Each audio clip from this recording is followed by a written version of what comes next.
Bismillahirrahmanirrahim. Elhamdülillahi Rabbil alemin. Ve salatu ve selamu ala Muhammedin ve ala alihi ve sahbihi ve sellem ve ba'd. Ana Abi Abdillah Numan bin Beşir radıyallahu anhu ve kal. Semi'tu Resulullah sallallahu aleyhi ve sellem yekul. İnnel halale beyin ve innel harame beyin. Ve beynehuma umurun muştebihat. La ya'lemuhunna kethirun minen nas. Faman ittaqa şubuhat istabra'a li dinihi ve irdihi.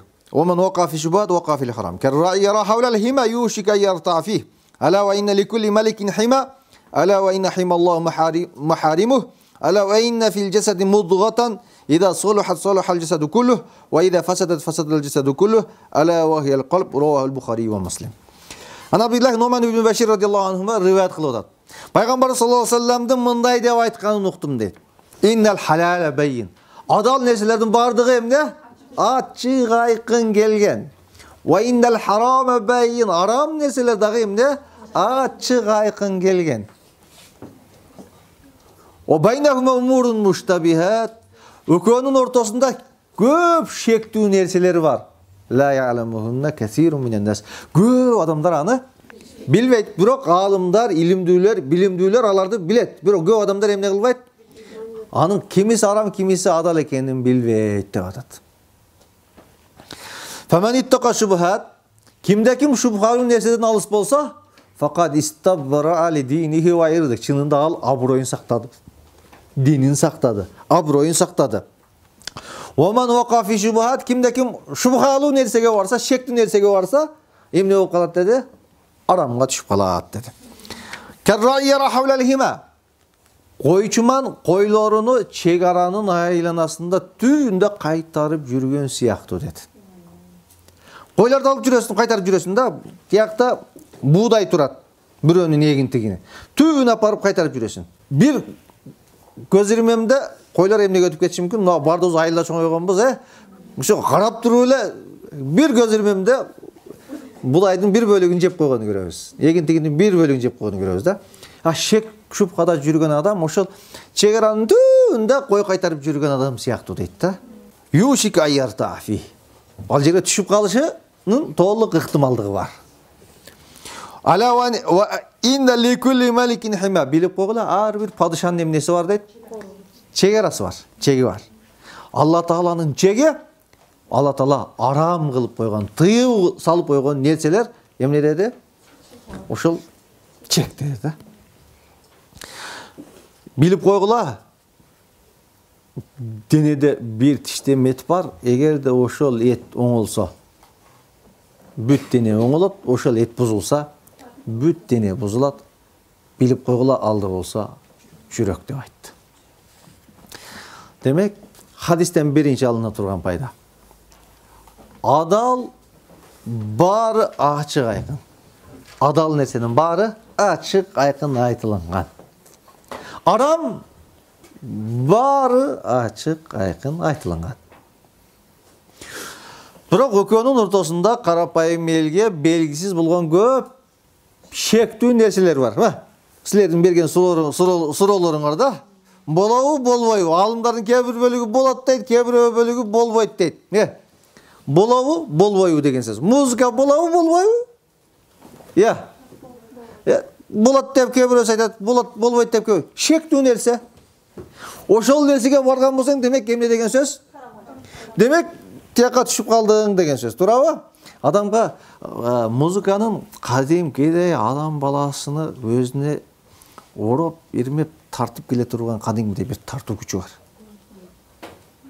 Adam kede muzika okuganda kantip içine girgenin, içindeki mani, mağızına kantip girgenin adam özü bayqabay kalat. Oşol bay içindeki manisinde kadimkide çögöt. Akılın jogotot.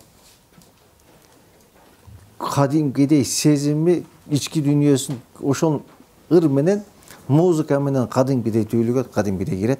Anın adam balası akılın jogotkandan keyin ar kандай işke barışı толук ыктымал. Demek şubhalı nerse, şektүү nerse. Nam. Faman ittaqa şubuhat, kimde kim şektүү nerseden özünü karmansa, özünü saktasa, al emnesini saktayt?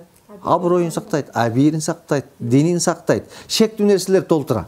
Шектүү болобу, болбойбу, болот, болбойт. Шектүү нерселер толтура. Жогоруда айтып өткен аборт маселеси деле. Кимдир бирөөлөр болот дегени менен бирок шектүү талаш тартышы жараткан маселе. وَمَنْ وَقَعَ فِي الشُّبُهَاتِ وَقَعَ فِي الْحَرَامِ. Шубхалуу нерсеге кирген адам эмнеге түшүп калат? Арамга түшүп калат дейт. Адам баласы биз мүмкүн болушунча, ар бирибиз мүмкүн болушунча шектүү нерседен алыстаганга аракет кылышыбыз керек. Ар кандай нерседен. Адам баласы шектүү иштен, шектүү жерден дагы алыс болгонго адам өзүнү аракет кылыш керек.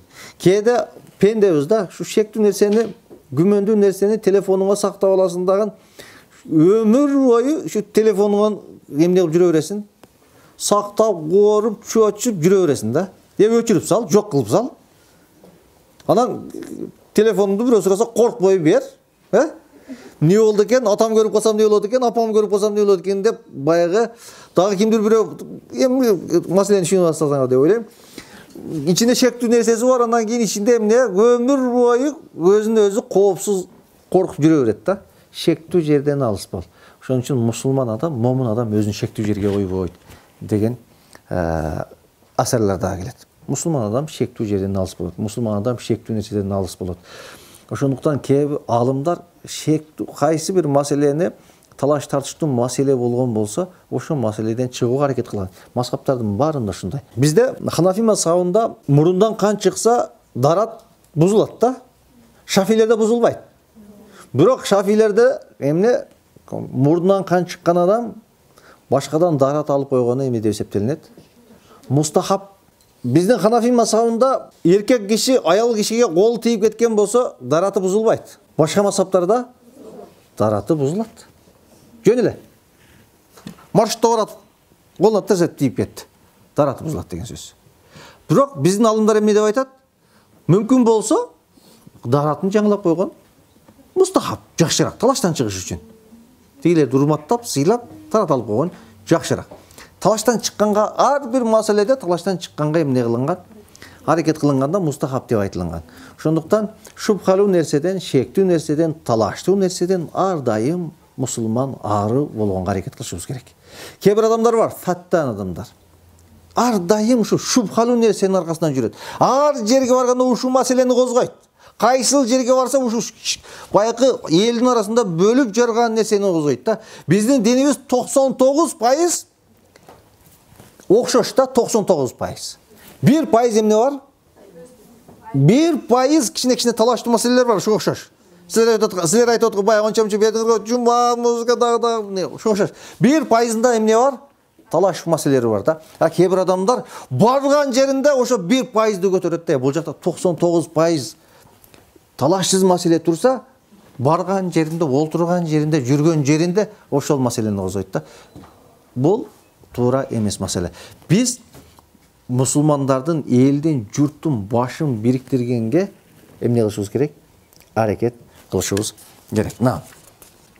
Ошон үчүн кээ бир алымдар таква болуш үчүн кээ бир адал нерселерден баш тартмай сайын адам эмне боло албайт дейт?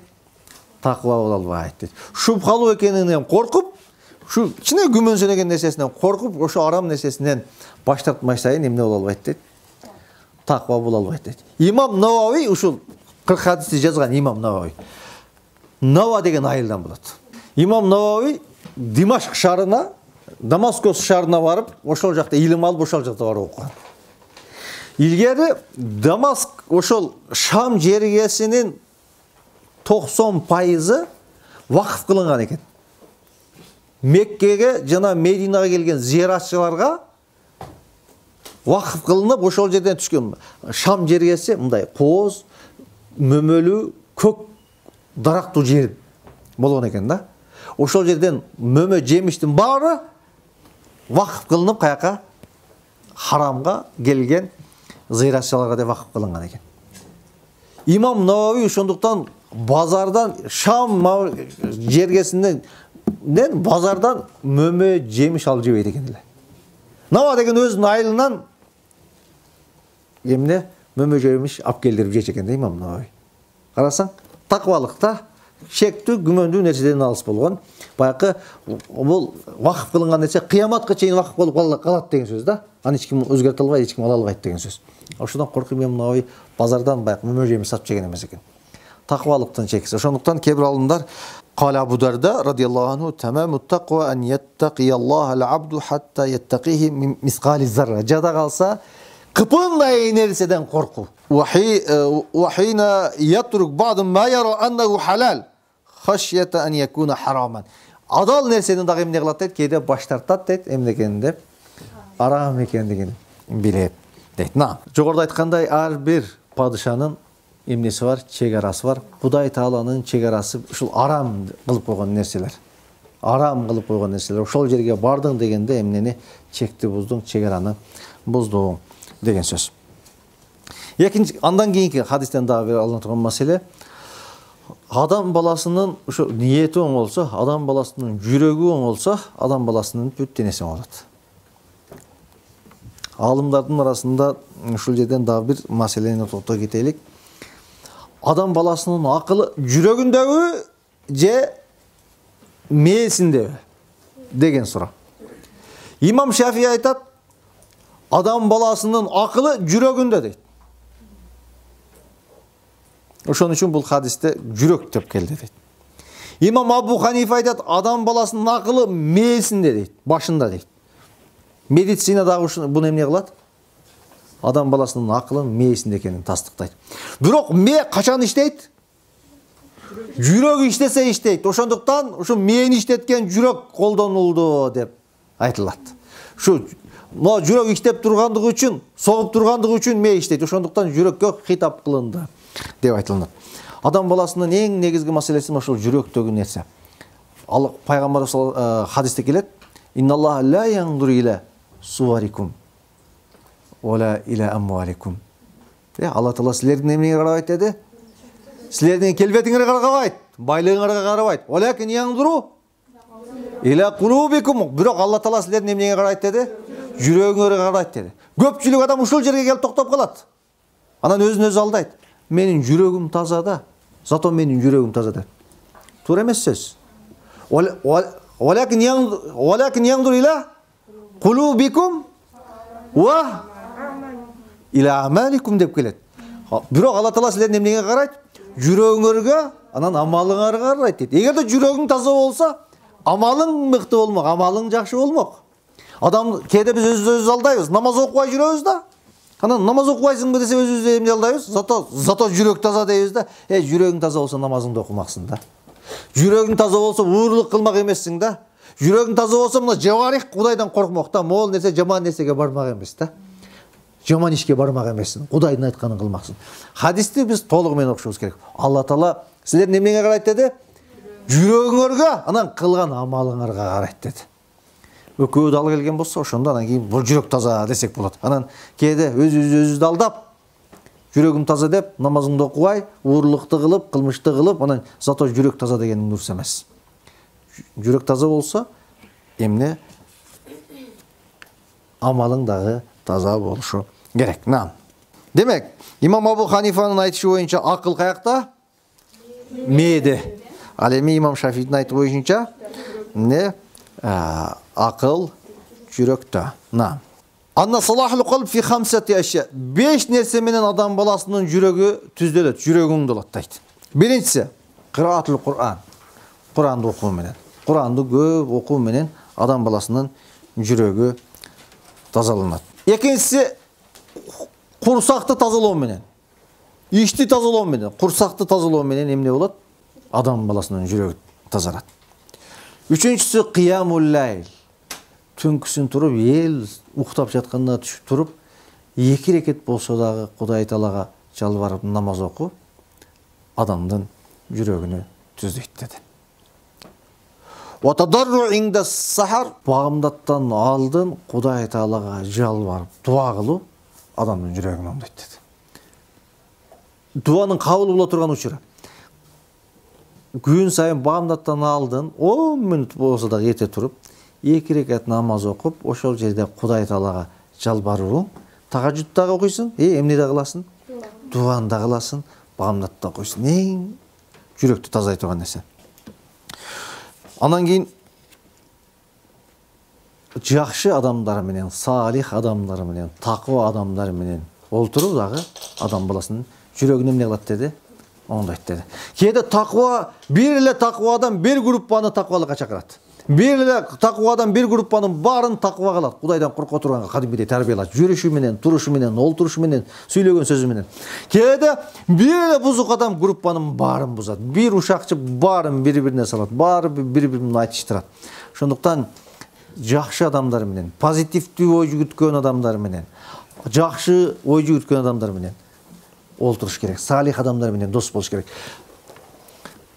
Чөйрөңдү кара. Мен көп айтам. Азыр элестеткиле. Күн сайын сен эң көп сүйлөшкөн, эң көп убактыңды өткөзгөн 5 адамды эстечи. Өзүң күн сайын көп сүйлөшкөн, көп убактыңды өткөзгөн, көп баарлашкан 5 адамды эстет. Эгерде ошол 5 адам таква Кудайдан корккон адам болсо, 6-чысы сен болосуң. Эгерде ошол 5 адам ыймандуу, позитивдүү, жакшы ой жүгүрткөн адам болсо, 6-чысы сен болосуң. Эгерде ошол 5 адам негатив, жаман ой жүгүрткөн, ар дайым арыз муңу менен жүргөн, жаман ой жүгүрткөн, келечектен жакшылыкты ниет кылбаган адам болсо, сен дагы 6-чысы сенсиң. Ошон үчүн айтып коет. Сен күн сайын баарлашкан эң көп убакыт өткөн 5 адамды айт. Келечекте сенин ким болоруңду мен айтам дейт. Досуңдун ким экенин айт, мен сенин ким экениңди айтам дейт го. Кыргызда жакшы сөз бар. Бекерден айтылган сөз эмес. 5 адам сүйлөшкөн 5 адам жөнүңдү айт, келечегиңде сен ким болоруңду мен сага айтам дейт. Бизнесмен болосуңбу, ушакчы болосуңбу, дааватчы болосуңбу, таква болосуңбу, мугалим болосуңбу, жаныңдагы 5 адам чечет. Чөйрөңдү оңдо. Эгер өзөм десең, өнүгөм десең, алдыга жылам десең, жакшы адамдар менен дос бол. Жакшы адамдар менен отур. Жакшы адамдар менен сүйлөш. Жаныңдагы досторуң жакшы адамдар болсун. Таква адамдар болсун. Кудайдан корккон адамдар болсун. Ошондуктан бекер айтылынбайт. Эгерде күн сайын 5 бизнесмен менен күнүңдү өткөзсөң, 6-чысы сен болосуң. Эгерде күн сайын 4 мугалим менен күнүңдү өткөзсөң, 5-чысы сен болосуң. Эгерде күн сайын 3 акмак менен күн өткөзсөң, 4-чысы сен болосуң. Бекер айтылынбайт. Чөйрөнүн кадимгидей таасири бар. Биз кээде каалайбызбы, каалабайбызбы таасирленебиз. Чөйрөдөн кадимгидей таасирленебиз. Чөйрөн Куран уга турган адамдар, Куран окуй турган адамдар болсо, кантип Куран окуганыңды өзүң байкабай каласың. Кантип ошол нерсени ачылып калганын өзүң байкабай каласың. Чөйрөн Куран окубай турган адамдар болсо, кантип ошол жакка барганыңды өзүң байкабай каласың. Кантип ошол нерсени жакшы көрүп калганыңды өзүң байкабай каласың. Чөйрө таасири аябай күчтүү. Ошондуктан эмне адам баласынын жүрөгүн тазалай турган нерсе, жүрөгүн оңдой турган нерсе 5-чиси эмне деди? Жакшы адамдар менен, салих адамдар менен, Кудайдан корккон адамдар менен, таква адамдар менен дос болсоң, тазаланасың деп айтып атат.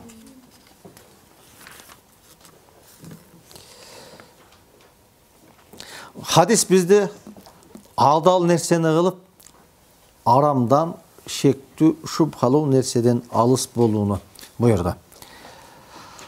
Хадис бизди адам баласы жүрөгүнө көңүл бөлүүсүнү, жүрөгүнү оңдоого, ислах кылып, жүрөгүнү ички дүйнөсүнүн өзгөчө жүрөгүнү оңдоого көңүл бөлүүсүнү бизге хадис багыштап отурат. Кудай таалам баарыбызды окуган хадистерибизге амал кылуучу, адал нерсени кылып, адалдан тамак берип, адалгыдан рызкы берип, арамдан алыскан болсун.